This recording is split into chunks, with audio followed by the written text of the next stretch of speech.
Parents' night in, won't you join us tonight? Won't you join us tonight? Won't you join us tonight? Parents' night in, won't you join us tonight? And drink lots of booze on the couch. Good evening, everybody. Something is happening. Something is happening.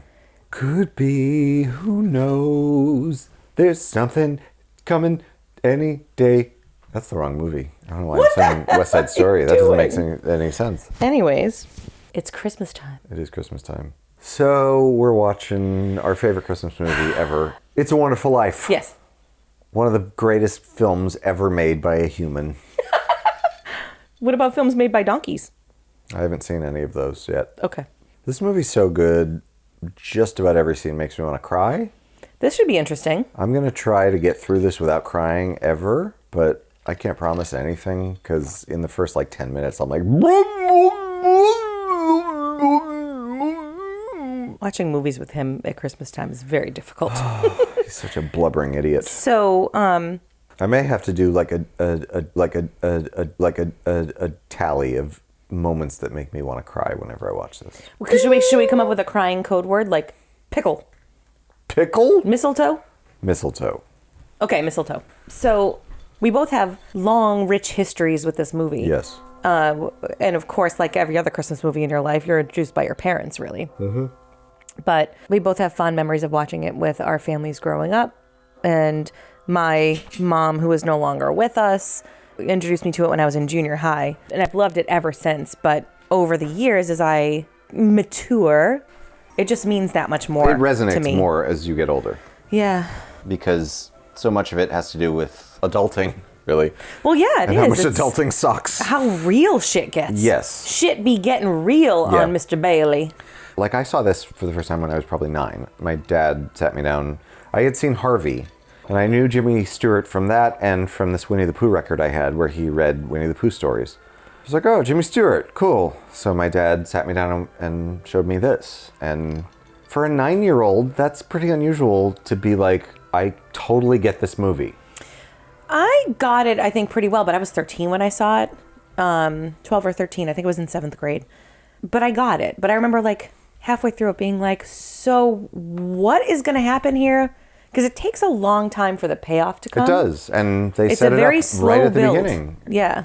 And you're like, so what was all that shit on Christmas? But you get wrapped up in it because the characters are so great. And George Bailey's whole arc is so It's compelling. so great. And it's a beautiful movie.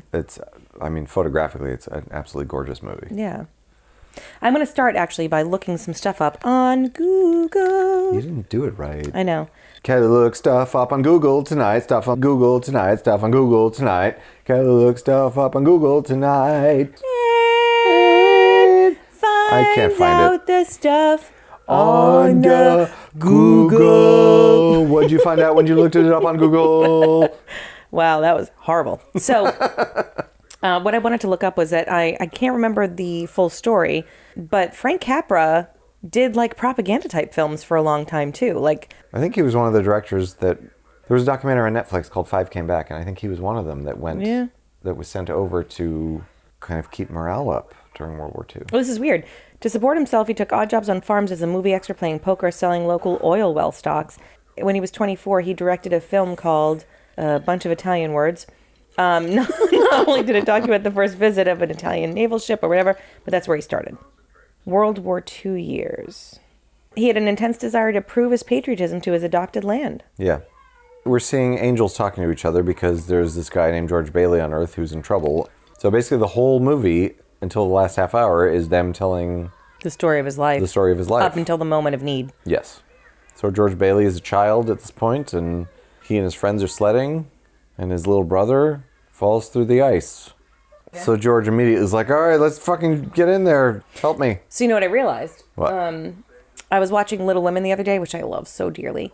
And Oh, there's a scene like that in that. there's a scene like that Yeah. in there where they're going ice skating and Amy falls through the ice and Joe has to save her. Yeah. But that book was written long before this movie.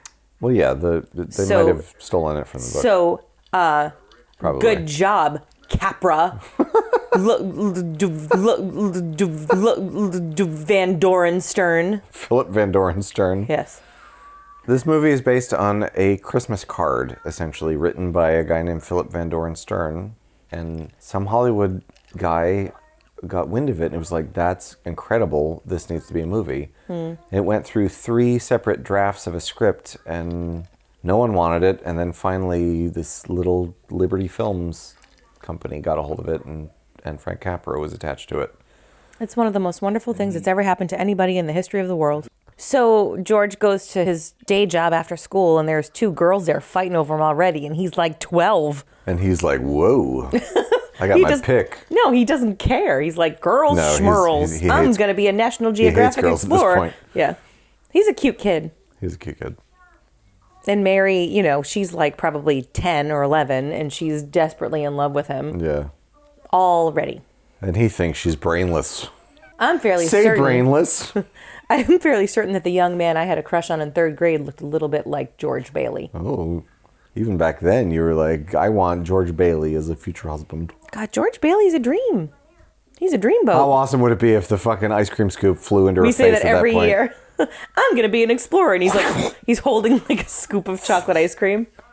So his boss is yelling at him. His boss is yelling at him and crying. Seems like he might be drunk. And upset. Yeah. And George, being the empathetic gentleman that he is, realizes something's picks wrong. up on it. And then he finds a telegram saying that his boss's son died of the flu. I'm sorry, Mary. You're not important to me right now. And we're set, you know, it's setting up from the very beginning that this kid is a compassionate, caring kid who picks up on the shit going on around him. And will do anything to help people. If every 12-year-old kid could be like him. Yeah, that is a recurring theme throughout the movie is that George Bailey will do anything to make things right. To help somebody else, even at his own expense. Yep. Which is why he's one of the great film characters. So he's trying to talk to Mr. Gower. Mr. Gower wants nothing to do with it. And he's like, I think there might be poison in these pills. This might be a liability. In that day and age, you can't call him right out and be like, you put poison in those pills.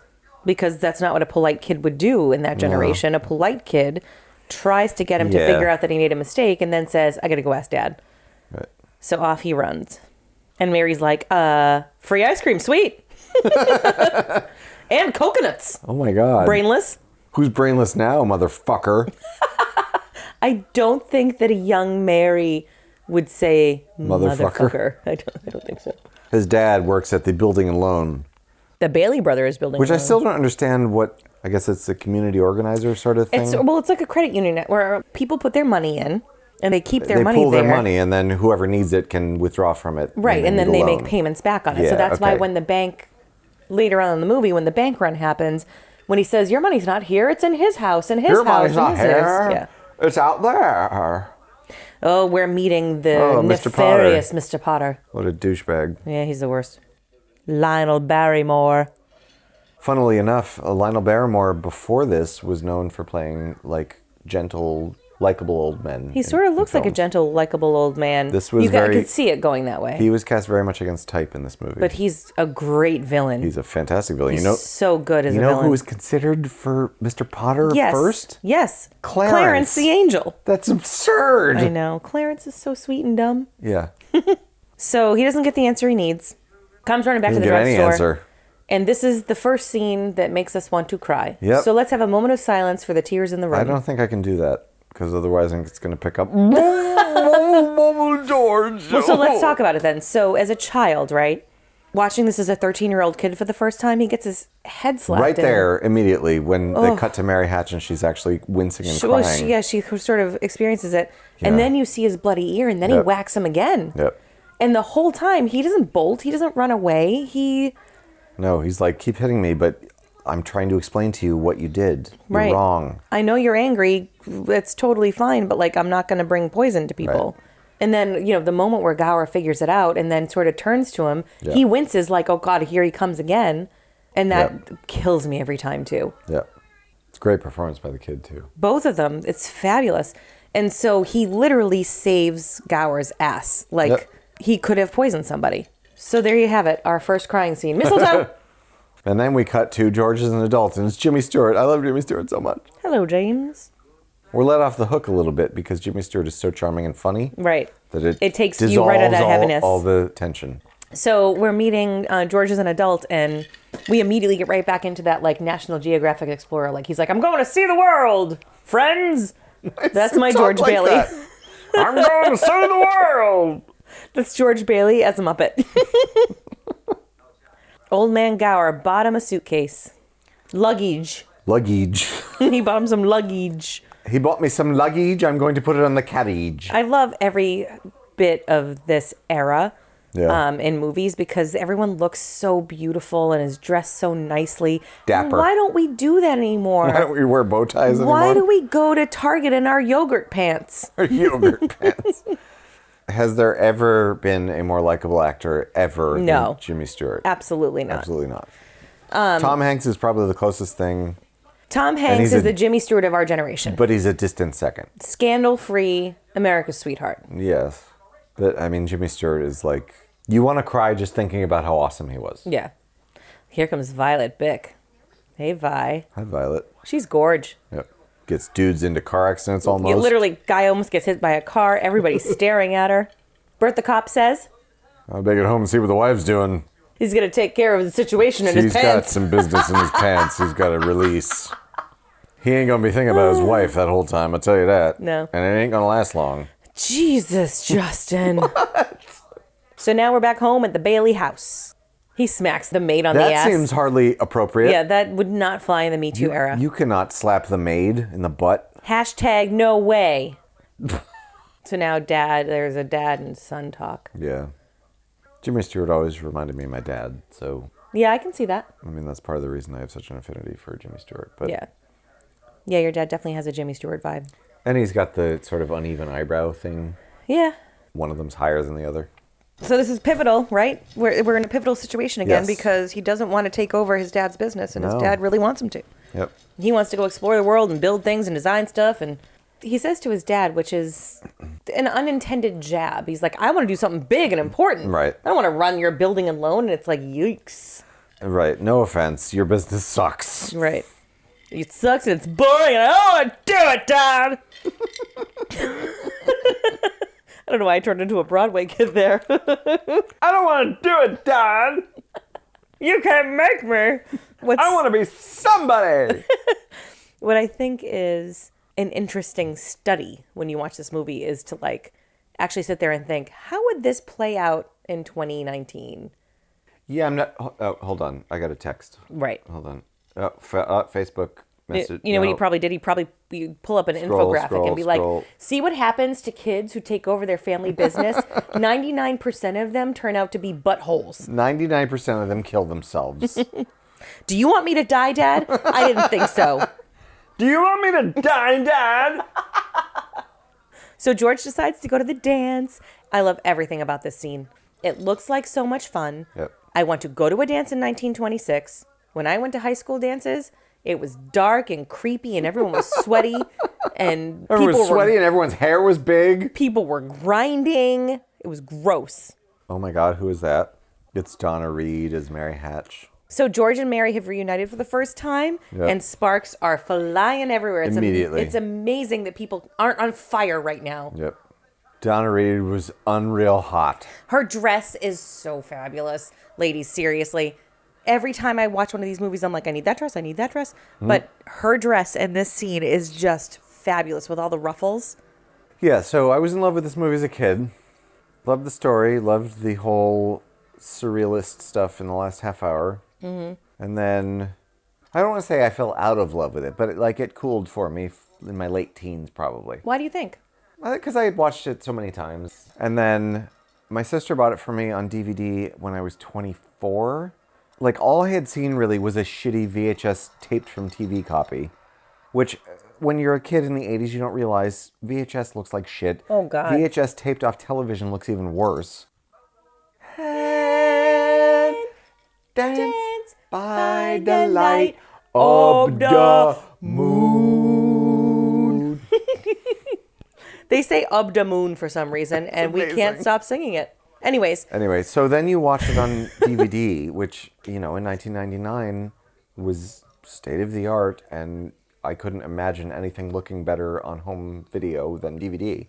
And I watched it, I was like, holy shit, this is a beautiful looking movie. It's a There's beautiful so much movie. depth And to look the image. at her. In every scene, Yes. Donna Reed is a fucking angel. Yeah. So much so that I have to use the F word. And besides that, I identified so much more with George Bailey and, Yeah. you know, being a single guy in my mid-20s and not having Not knowing sort of how you're going to... how you're going to turn out and Yeah. where your love life is going to turn out. And I'm looking at this and I'm like, I want Donna Reed, basically. And then you met me. Can I find Donna Reed, please? Yes, and then I met you. Yes. How old were you when we met? 26. So you rekindled your love for it at 24. Yeah, So- and ever since, it's been one of my favorite movies of all time. So I watched it when I was 13, and it was on television. It was on, I think it was Channel 56 owned the rights to it at the time, and they showed it once a year. Well, it wasn't even they own the rights, it was public domain. Anybody could show it in black and white. Oh, well, they were showing it once a year, though. They were, but what was stupid is in the 80s, somebody colorized it and then charged a shitload for the stations to show it in color. No one wants to see it in color anyway. No one wants to see it in color. So these TV stations were paying through the nose to show it in color when they could have shown it for free in black and white as it was intended. We see their love blossom a little bit in this, and they're like they're sort of grown-ups, and there's hormones, and it's awesome.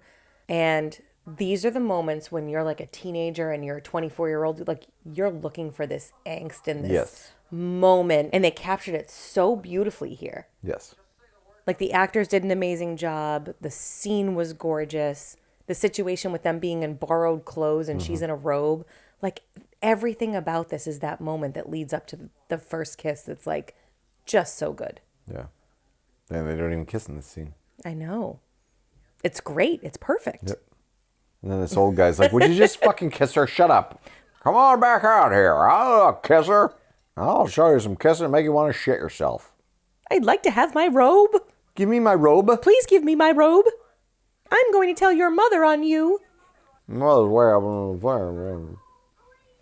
What was he going to say to her, by the way? He's like, I'll make a deal with you, Yeah. Mary. So his dad's had a shit. stroke. Yep.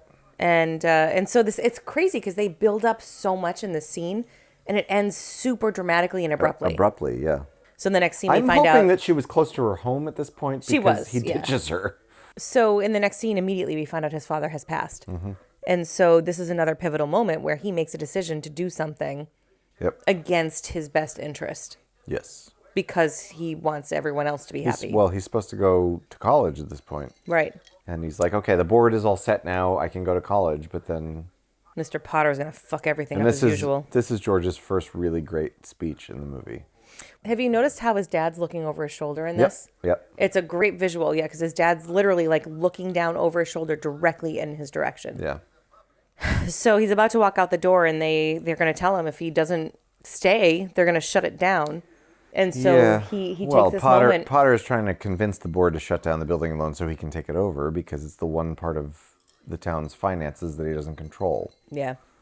So he's trying to call him a bunch of socialists. There are a lot of timeless themes in this. There absolutely are. Rich, powerful asshole wants to screw over the community because he can't control them. Right. The big guy against the little guy. Part of his big speech is like, why my dad poured everything he had into this crappy place I'll never know, but I'm not letting you have it. Right, Like, exactly. There's a lot of things that I know, and one of them is that you don't deserve this. Yes. He's not leaving because he can't bear the idea Right. of letting him have it. Well, because it would destroy the entire town. Oh, totally. Yeah. When he's actually delivering his big monologue to Potter, he's the only person visible in the scene, and his Yep. dad's right over his shoulder. And Yep. it is such an angel moment. Yes. If only to have a place that people can come Yep. without having to crawl to Potter. Exactly. This is one of the strongest ways. I relate to him in so many ways. This is one of the Yes. strongest ways that I relate to him because I absolutely would be like, I'm not going to do what I want to do because there's no friggin' way I'm letting you win. Right. Like, I would absolutely do the same thing. Yeah. And I would probably hate myself later. I've been in that situation several times. Yeah. He's like sort of panicking at the end and he's like, I'm leaving now. But you can tell that he knows He knows that if he doesn't he run knows he fast can't. enough, it's not going to happen. Yeah. And he gets about 3 steps away before he stops. And the look on his face is just like, fuck. I'm in this. So he sent his brother to college instead. Yep. He saved all his money and sent Harry to college. Because not only would Harry- he stay to do the right thing, but he would also give his money away because that's the kind of person he is. Right, and Harry made the best of it. Yeah, Harry was an All-American football star. And the one thing you can say about Harry is, like, he got what a great gift that was, and he was like, all right, I'm not going to let George down. Right. And he came back with the intention of not letting him down. Yeah. He's a great little brother in that way. Harry's kind of the rock star. George is the one who made his rock stardom possible. Yes, like in A Star is Born. Are we not doing that comparison? I'm sorry. George is Jackson, Maine. No. I was thinking of Jackson, Maine and his brother. Oh, yeah. Okay, I see what you're saying. Mr. Potter always said there are only 12 notes. It's just a matter of how you see them. Mr. Potter always loved the way you see them. So Harry has just dropped the fact that not only is he married, but Ruth kind of throws at him that He's dad getting a offered him, job. her dad offered him a job. Right, so George... And he's starting to see his Now dreams he's go out the window panicking. again. Because George was supposed to go to college after Harry got back. Right. Because Harry was supposed to take over the building and loan for him. And then, he goes to find out a little bit more about the job. And he's like, nope, he has to take the job. Well, because he knows that Harry is probably not really cut out for the building and loan thing. No. Well, he realizes that Harry doesn't want it any more than he did. But now he's kind of like, well, if I'm already in it, I might as well stay. Well, I'm already in it and I'm good at it. Yeah. And Harry's, Despite whether he wants to be or not. Harry's not going to have the passion for it. Right. And Uncle Billy is drunk. I'm so happy I can spit in Potter's eye. I think I will. Justin does that just about every time he's had a few drinks. Not spit in Potter's eye. His hat The hair. accent. Oh, yes, hat hair is great. amazing. Yeah. It's like pouring out a can of fucking cranberry sauce. Thunk. And it's the shape of the can. And So he's pretty and now pensive George outside. has figured out, Yeah. I'm never fucking getting out of this goddamn town. Yep, so he pulls out all his travel brochures and he's like, well, there goes that. The kind of girl to help you find the answers. Did I help you find the answers, or are you still questioning everything? Why did I marry her? What the hell is this thing? I don't know anything anymore. Your thumb fits. My thumb fits. That's all that I know is my thumb fits in my mouth. All I know is my thumb fits in my mouth. Justin Ballard, 2019. That's what I've learned in 44 years. I'm going to meme you sucking your thumb. So when Justin and I started dating, I don't remember how it came up or when it came up, but it was like as soon as it came up, we were both like, that's the best movie ever. Mm-hmm. The year that we watched it together, it was like, you have these moments where like when you watch a movie together for the first time that you love and that they love, there's this weird bonding that happens that I couldn't possibly put into words. Yeah. And it's one of my favorite traditions is to watch this together every single year. Yep. Right after we put the tree up. Yes. So George is off sort of reeling and trying to figure out his shit. He was trying to sort of hook up with Violet, but he's too much of a dork for Violet. Violet's like, what are you talking about? Violet thinks he's hot, but she just wants him in the bedroom. Walk around in our bare feet? Why don't you walk around in my butt? That's so What weird. That's even does that That's a mean? weird thing to say. So he shows up after Violet like publicly shames him. And he he's shows just up walking at Mary's around, house. happens to run by Mary's house. Oh my God. She's beautiful. I love you so much, Donna. Again, she's just hanging around the house. I know. Looking like that. Yes. I'm pretty sure you came home from the store today and probably looked at me and went, whoa! I went, what? Whoa! No, I said, oh my God, she looks like Donna Reed. Oh, that's sweet. She's fully expecting him because George's mom called ahead. Could you imagine that? If you showed up at my house someday and I was like, hi, your mother told me you were coming. Actually, your mom My probably mom would do call that. me. Yeah. She totally Yeah, so would. Justin's coming over, so you might want to spruce yourself up a Yeah. little bit. Put out that painting that you did of him lassoing the moon. And wear this dress and fluff the pillows and... And put on Enter Sandman. He loves that song. Yeah. Stupid gate won't open. And he kicks it open like a savage. And she sort of jumps back, but in reality, she's like, rare. Oh my God. Oh. He's full of passion. He knows what he wants. I hope he kicks open my dress.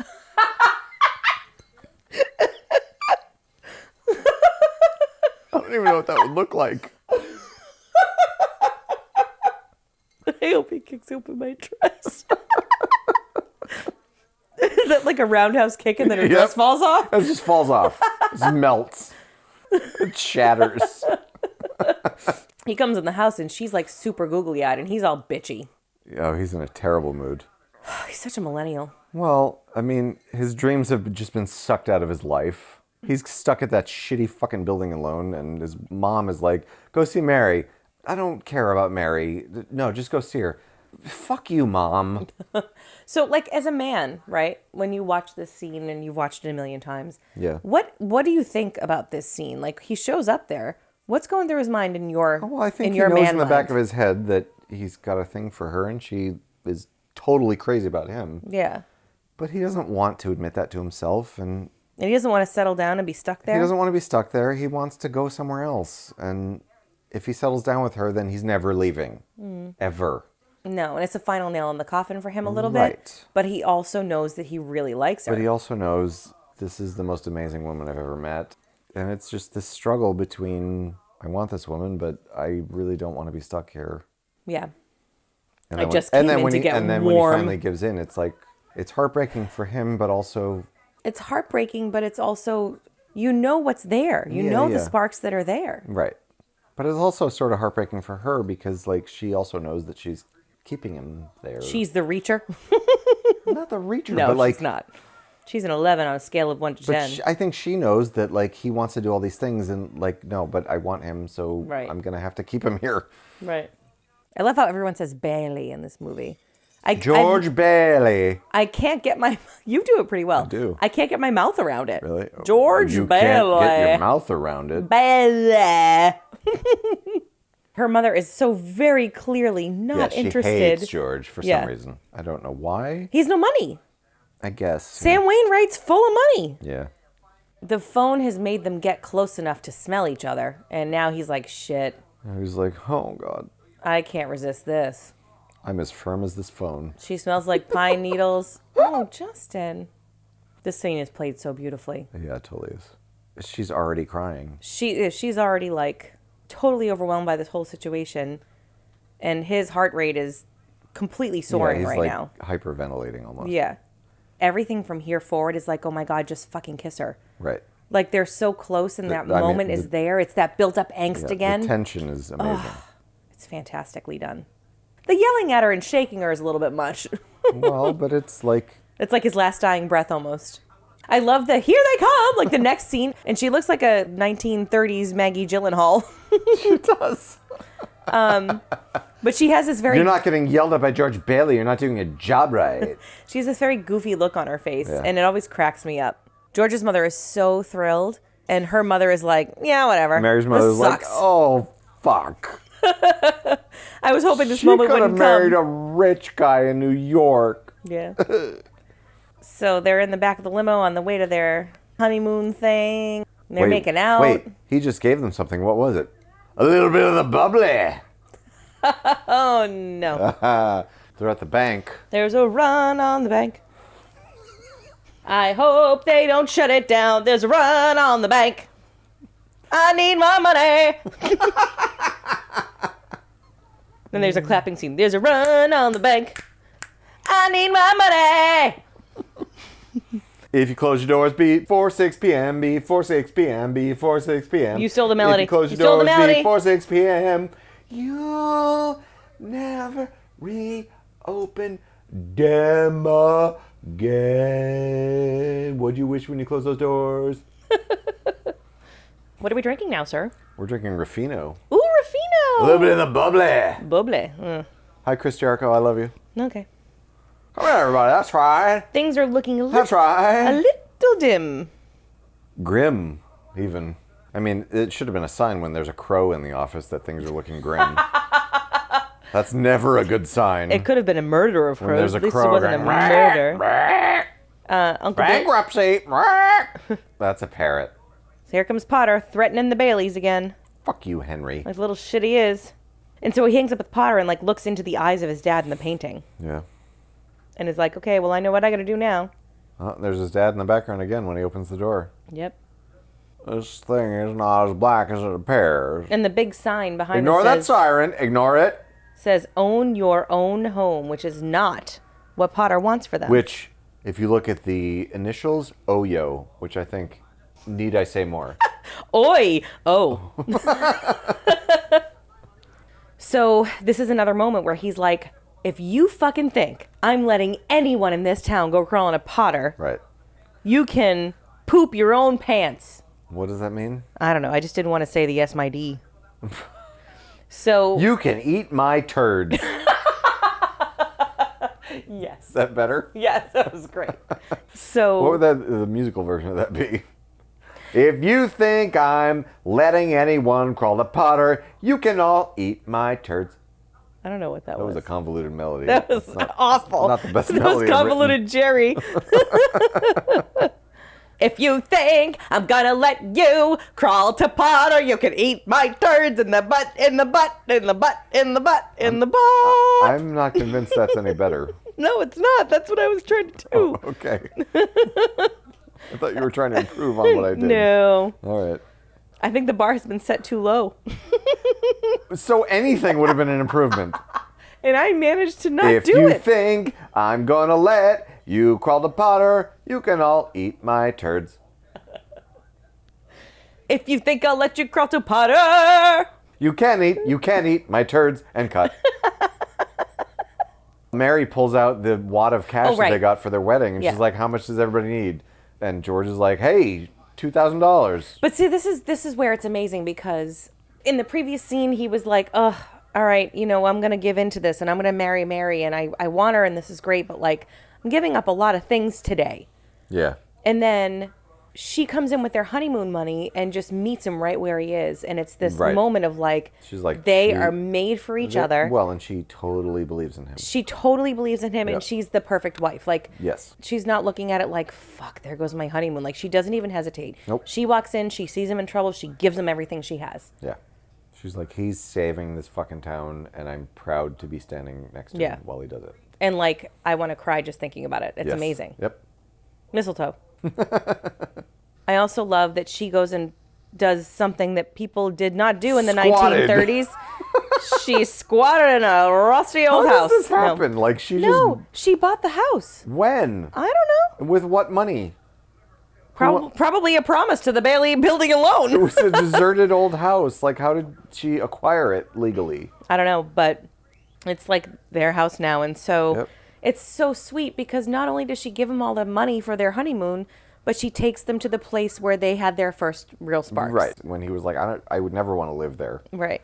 So in an odd way, he's like, I told you I don't want to live here. Do you listen to anything I say? Jesus. Give me a robe. Yeah.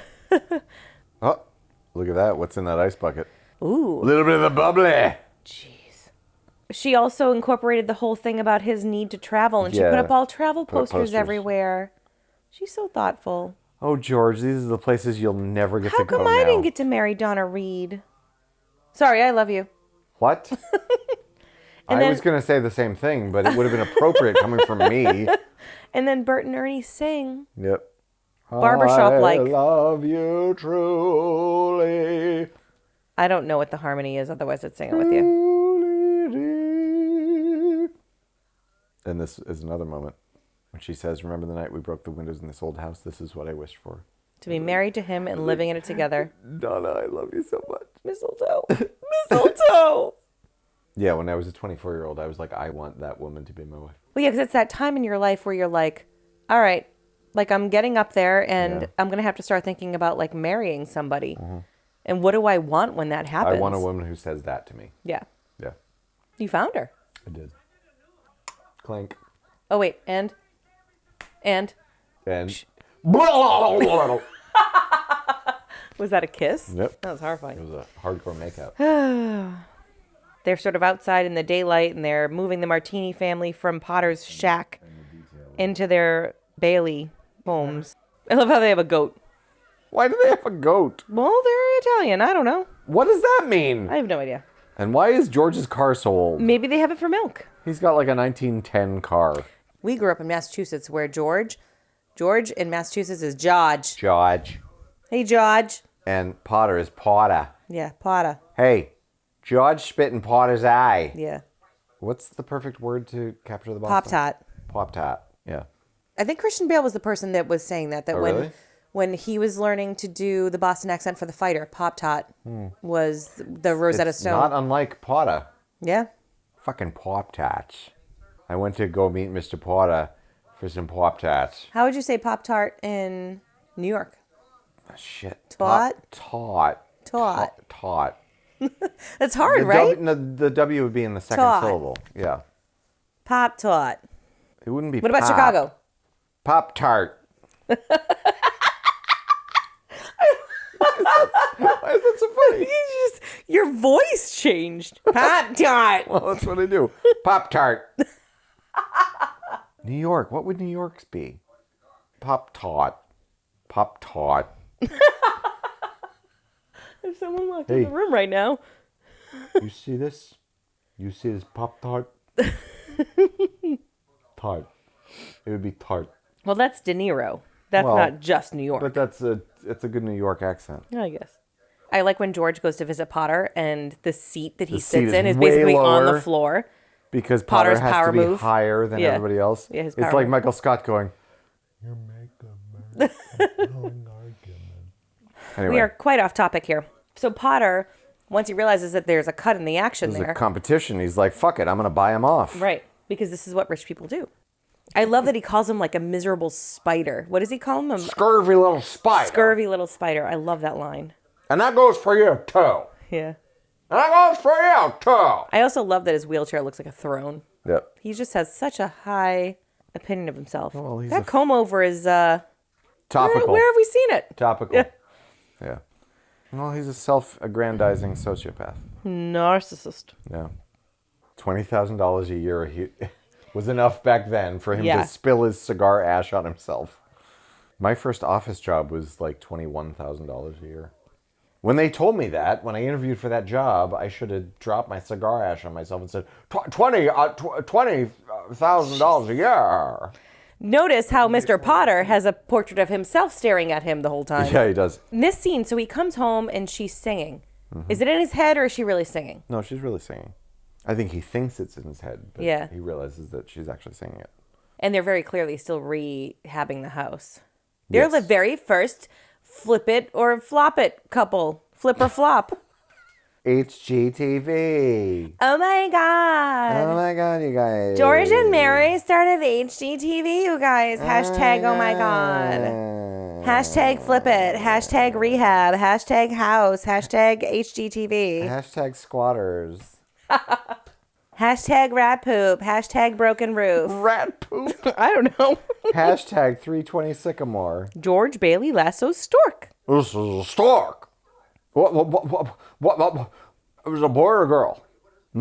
That's a really weird, like, it's almost like she's against a green screen when that baby's in the crib because it looks like a giant baby. When you do the editing on this, please find a screen grab of that. She had King Kong. She as a literally baby. was like, here's a giant. She had Hagrid. So Harry goes to college, becomes All-American football. Harry goes to war and becomes Yep, like a a war hero. decorated war hero. Who saved dozens of lives. Dozens. Yeah. And the whole time, George is just holding George down the is fort at home. Stuck at home. As per usual. Yeah. Graph drives, rubber drives. Every day he wept and prayed. You are now in Bedford Falls. And if I remember correctly, it was like 85 degrees when they were filming this, and they had to make it, It look was like shot snow. in the summer, yes. And they were sweating their They were bees sweating their asses off. off. The snow was cornflakes. Yep. Colored white. And it worked out lovely because it crunched when they walked. Yep. And this movie was not a big hit when it came out. It was a moderate hit. It came and went. And then I think in the 60s it started to get shown on TV and people realized how good it was. It's one of those movies that took 20 years or more for people to be like, holy fuck, this movie's amazing. Roger Ebert described this movie similar to a great album or like a great piece of music that gets better and better and better every time you listen to it. Oh, God, yeah. And those are the best kinds of albums. So, And that's absolutely true of this movie. yeah. Oh shit, Billy fucked up. Billy confronted Potter and gloated about Harry being a hero and then somehow lost $8,000 because he's an idiot. And Potter was like, oh, what's this? $8,000. I could ruin the Baileys with this. So Billy's sort of panicked because he realizes what he did. Oh, Billy's such an idiot. He doesn't Bank realize what he examiner's did. here. He just realizes he doesn't have the money he went to the bank with that day Well, he realizes he's the problem. because he's a putz. He doesn't know why he's the problem or what he did, but he knows he's the problem. What an asshole. You can't bank here, you stupid bitch. Hey, you can't take that money to the bank and give it to Potter, you stupid bitch. George's entire career and reputation is on the line at this point. Billy acts this scene so well, too. He does. In He's hysterics. unhinged. And he's like, And- I can't think anymore. It hurts. Is Right. such a great line. Because when you're stressed out and you're just Oh, done. yeah. Yep. And it really does hurt to think. Yep. And George realizes that, like, it doesn't matter if Billy lost the money. It's his name on the line no matter what. And he's going to take the blame no matter what. I love what he does with the pedals. He sticks them in his pocket and he tells her that he glued them back on. I've done things like that pretty much daily since our child was born. And she doesn't fall for it either. She's like, I'm not sleepy. I want to look at my flower. And also, those petals are in your pocket. You fucking lying asshole. And while you're asleep, I'm going to murder you. I may have a fever, but I can still wield a fucking knife. So fuck you, Dad. Jesus. It's not Halloween anymore. As an adult now, I can so much relate to just his state of mind, this entire scene where it's like your entire life is a fucking ball of stress and everything will set you off. Yeah. Every fucking thing. And you come home and your kids are making noise and you're like, oh my God, just shut the fuck up. Could please everyone just shut the fuck up, please? Oh my God. I'm going to die. That was dramatic, Justin. I know. I'm sorry. But Are you going to Jimmy Stewart on me someday? I might. Oh, Jesus. I might trash my pretend bridge that I've built. You know what? I'm really going to have to up my Donna Reed quotients. You should. You might be the reason if you don't. And those are all headshots at his desk, by the way. Those are all the actors' headshots. It's so weird. Why do you have headshots of your entire family, George? Maybe he's a photographer. What a creep. And Lincoln. And Lincoln, yes. He's very Lincoln-esque. He's Lincoln. He's tall, he's lanky, he's a leader, he's a hero. I'm trying to defeat Henry Potter and win the Civil War. Slavery. Slavery. Zuzu's pedals. So he sort of apologizes, and they can tell that, like, he's not really apologizing. He's not really. He realizes that he hurt them, but he's still a mess. Go on and play. And I love the, like, play your exuberant song and be happy about it. And she knows, like, she's like, this is not okay. Like, okay, he's fucked. So now he's so desperate he has to go to Potter. So now you know he's, like, in a bad way. And now he's really low in the seat. Yeah. And Potter is like, yeah, no. Oh. And I think it's definitely a moment where, like, when he says, I lost the $8,000. You lost $8,000. Right. So he's like, it's another sort of kick Potter when he's up moment. You know, like, he can't ever really fully get the upper hand on George because he will always be a better man than Potter. So even though he has the upper hand, there also has to be a part of him that's like, fuck, he really is a better man. Yeah. Is that George Washington looking directly on him right now? It looks like George Washington. That looks like George Washington, doesn't it? Another presidential leader looking down on our man. Definitely looking down at him. But in the same way that the dad did. And in the same way that Abe Lincoln did in the last scene. It's almost like he's being guided by all these leaders. Yeah. And Capra wanted to show his patriotism. Kelly's gonna look it up on Google. Jingle bells, Google all the way. I don't know what's happening, so I'm just gonna stop. Yay. It's not the best rhyming scheme I've ever heard, if I'm being honest. It's late. There's drinks. Potter's office, George Washington. And Google's going to be like, his name's Bailey, you drunk.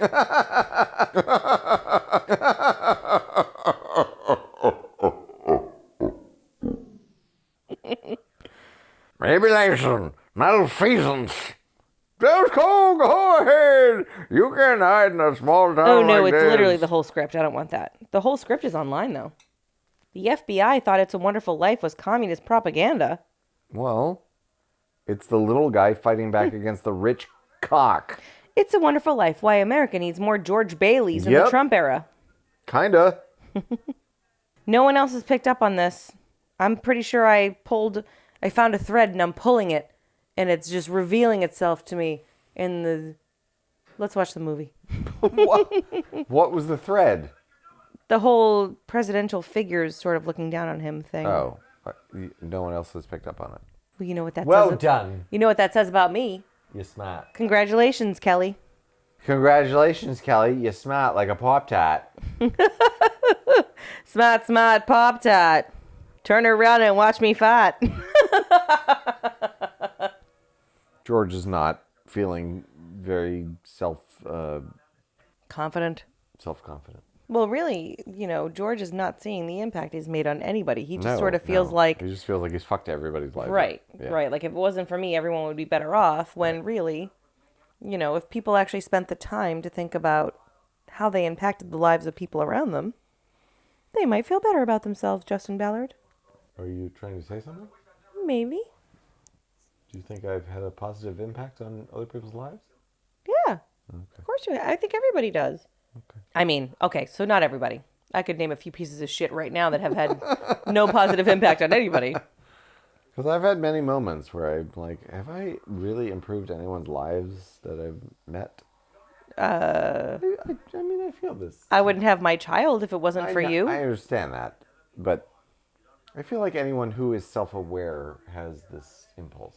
Oh, I think it. Yeah, there are definitely times that I think it. I mean, I think that's why this movie is so relatable, is because everybody can say, have I had the positive impact on other people's lives? That George Bailey has, yeah. Or that I would like to have had. Yeah. I'm a woman of a certain age, and as a woman of a certain age, one of the things that I think about now in my life that I didn't used to think about, or I guess I thought about it as like, of course I'm going to change the world. But there's a part of me now that's like, I know I change the lives of people around me because I aim to do that. That's something that I like to do. I like to positively impact people around me. Right. But is that all I'm going to do? Am I going to die only impacting the 4 degrees of people around me? Right. And I'm not looking to reach further for recognition. No. I'm looking to reach further because I want to leave this world better than I found it. Yes. And I'm like, I don't think my reach has been far enough yet. Right. And that is kind of the great struggle. So now we've entered Hill Valley. Hill Valley? We've entered the Hill... Pottersville. The alternate 1985 Hill Valley. Yes, alternate 1985. Where everything has gone to shite. Yeah. Oh, here's Mr. Gower. Here's where George figures out the first thing that he really had an impact on in his life. He saved Mr. Gower. Without George, and he sees, Mr. Gower's a drunk, and they're all ridiculing him. And an ex-con, and a bum. And the look on George's face the whole time he's in the bar is like, what the hell happened to him? But, Mr. Gower, don't you know me? No. No. So he doesn't fully believe yet that this is an alternate universe. No, he still doesn't get it. Until Librarian Mary, which we'll get to in a second. Library Mary. Library Mary. You're crazy. This is a beautiful restoration.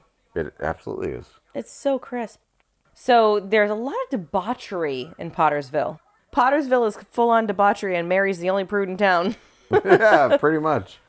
Violet is getting arrested. She's probably doing something pretty illicit. Oh, she's doing something illicit, all right. Yeah, poor Violet. And here he is again, vouching for somebody who went down the wrong path. Yeah. So that's number 2. That's life number 2, who he impacted. Whose life in Pottersville is not. And here's number 3, good. Ernie, the cab driver. Doggone it, Ernie! What do you suppose is his impact on Ernie that's changed in this world? No, this right here, he explains it. He says, you live in Bailey Park with your wife and kid. And Ernie's like, I don't know what the hell you're talking about. My wife left me and took the kid, and I live in a shack. Right, but like the Bailey Park thing. The Bailey Park saved Ernie's marriage. Okay. It allowed him to live in a house with his wife and kid and not go bankrupt. I guess. That comes up early in the film where he's like, oh, take Ernie Bishop. Oh, that's right. That's right. If you're friends with, as long as you're friends with a Bailey, you can get a house. Exactly. Yeah. Okay, you're right. Yep. So in this next scene right here, when he first disappears and Ernie's in the background sort of shaking his finger like, what the hell?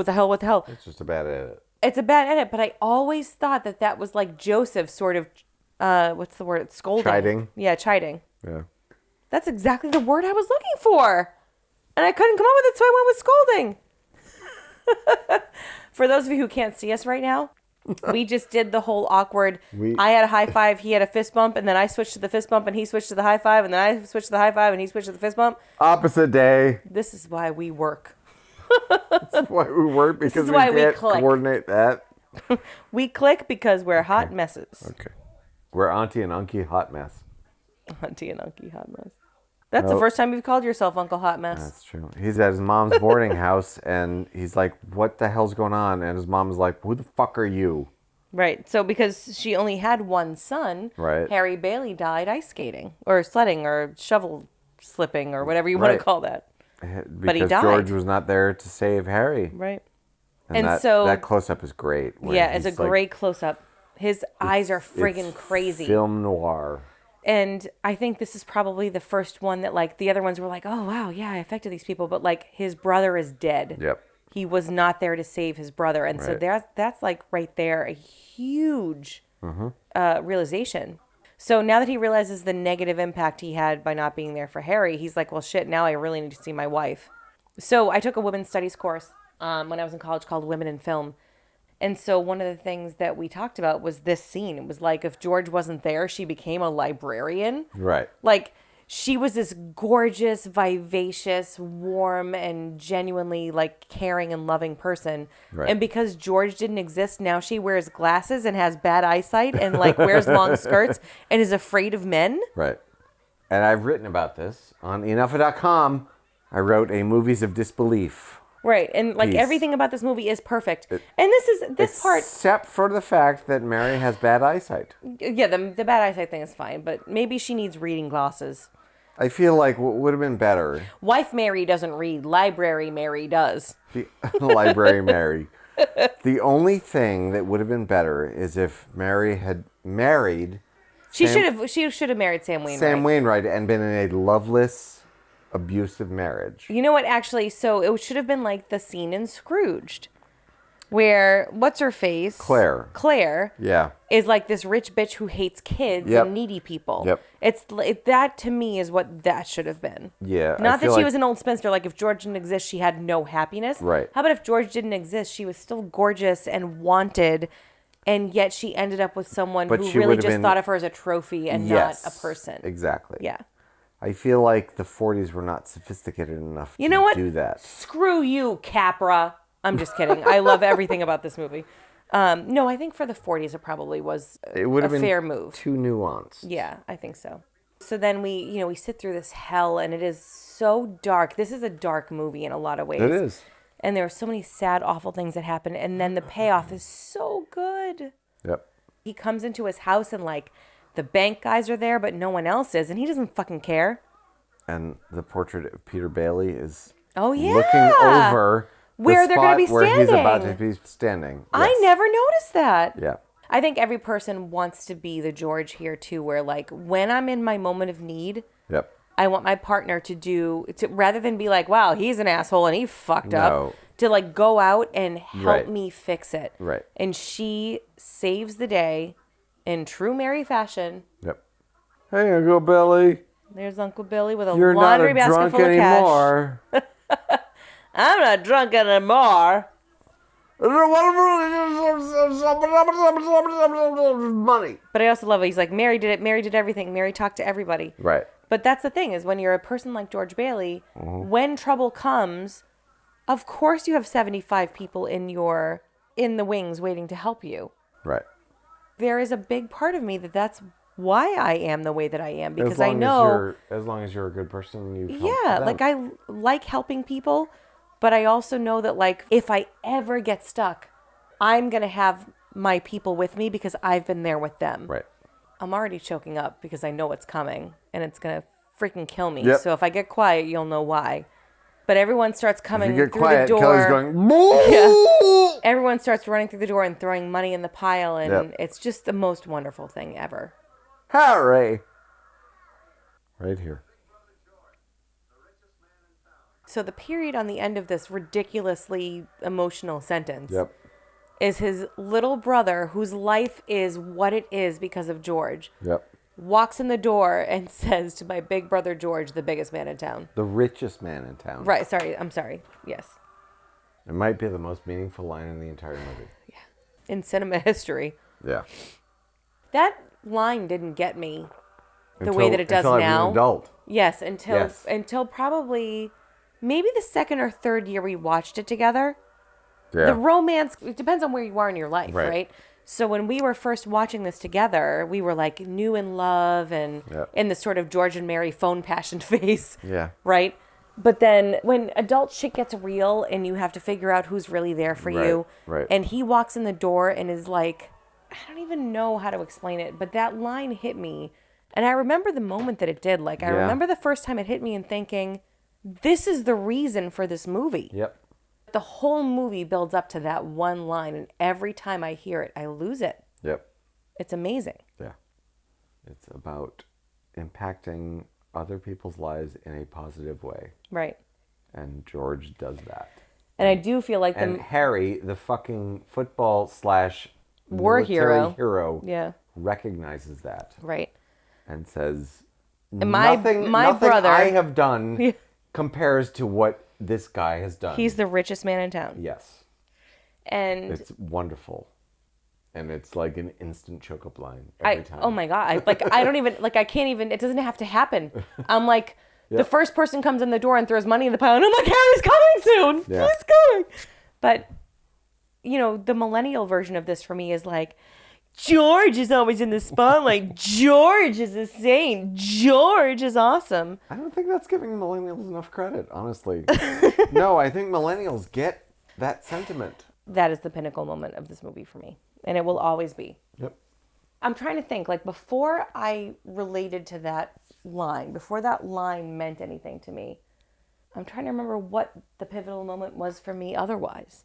Do you remember? Before it was that line, what was it? I think it was, remember the night we broke the windows in this old house. This is what I wish for. You might be right. I think, I don't remember the pivotal moment being in the end of the movie. Because in my mid-20s, I was like, I'm looking for my Donna Reed. Yeah, I guess that's true, because until you're really married, you don't get the dynamic of what happens in that whole last scene of the wife literally going out in a snowstorm on Christmas Eve. Saving your ass. Yeah. But not because, it's not in the oh, he fucked up again, saving your ass. It's this man has done everything for everybody, and it's now time for everyone to come to his rescue. Right. And I'm going to make it happen. Yep. Because he won't ask for help. Right. I don't think I recognized that until we were deep into it. Yeah. As a couple. I could talk about this movie for days. That's what's so amazing about it is relatable at so many different points in your life. And the more points you've related to it, the better it gets. Yeah, that's true. And each point that you've related to it is sort of deeper than the previous one. I will say, in all of the years that I have been alive, I've met less than a handful of people who hate or are very indifferent to this movie. Anyone who doesn't like this movie is suspect. Yes. Suspect. I completely agree. Yeah.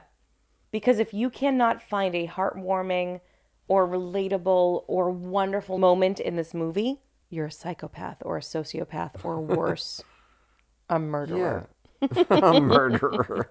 I'm not sure what more we can say about this movie. There's not much. I think we've done all of the damage we can do. But Damage? I am thrilled that we are able to talk about it together. We've talked about this movie at length in the 15 years we've been together. But it never fails that every time we talk about it, we learn something new about what I like or what you like or why we relate to it. And that's why I love it so much. Because like you said, you relate to it in different ways as you mature and grow and whatever. So I expect that, when I'm 50, it's going to mean a whole different thing than it does at 40. Yep. Thanks for listening to Parents Night In, to Parents Night In, to Parents Night In. Thank you for listening to Parents Night In. And subscribe at enough.com. Thanks for watching, everybody. Don't forget to click that subscribe button and follow us on Twitter, MeWe, and Facebook.